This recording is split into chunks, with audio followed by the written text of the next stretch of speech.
The liver is our body's central metabolic organ and weighs about 1.6 kilograms.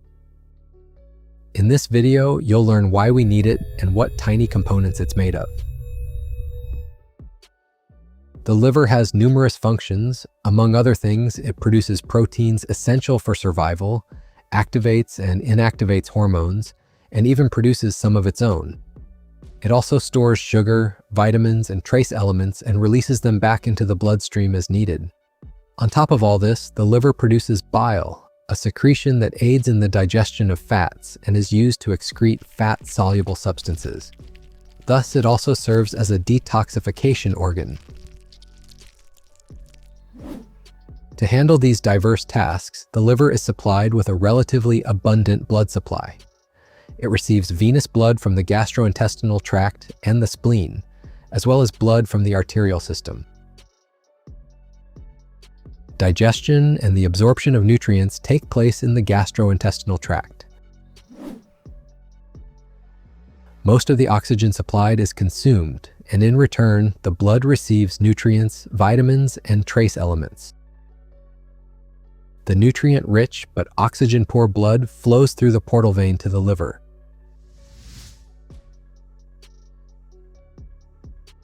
Approximately 50% of the organ's oxygen demand, however, is supplied by the hepatic artery.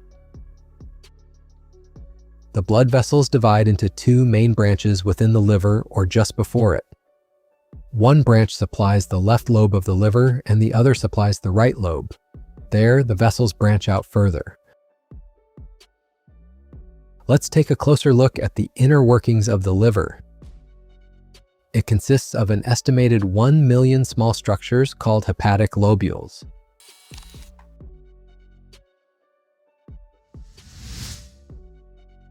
The hepatic lobules are polygonal and have a cross-sectional diameter of 1 to 2 millimeters.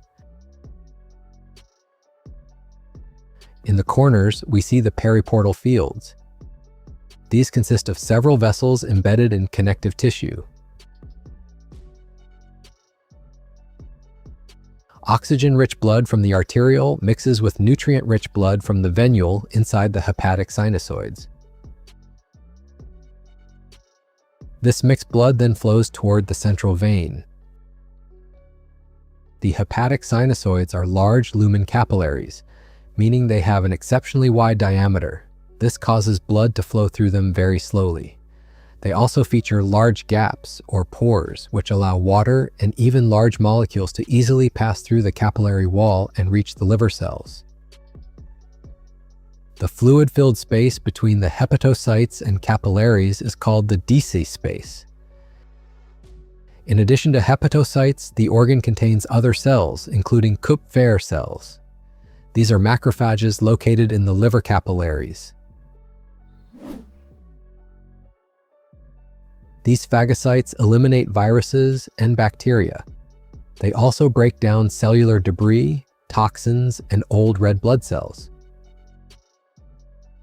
With their long cellular extensions, these cells reach into the space of DC, allowing them to connect with ito cells and hepatocytes to exchange information.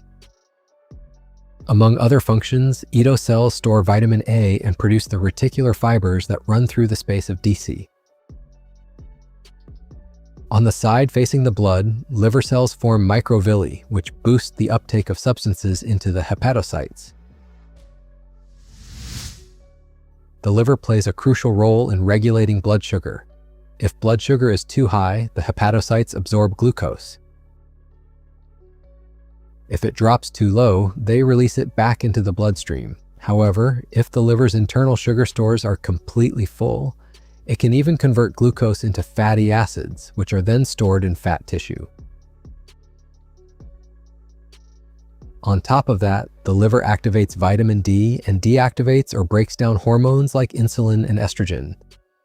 The organ even produces its own hormones, including thrombopoietin. Thrombopoietin stimulates the production of blood platelets, which are essential for blood clotting. If a blood vessel is injured, these platelets stick to the wound. As clotting progresses, a fibrin mesh forms to stabilize the clot. Building this fibrin mesh requires clotting factors, most of which are synthesized right inside the liver. In addition, the organ produces other vital proteins like albumin and SHBG. The latter is a transport protein for testosterone. The function of bile and how it is produced is a topic for a separate video. If you don't want to miss it, don't forget to subscribe, and if you're interested in how the kidneys produce urine, be sure to check out this video.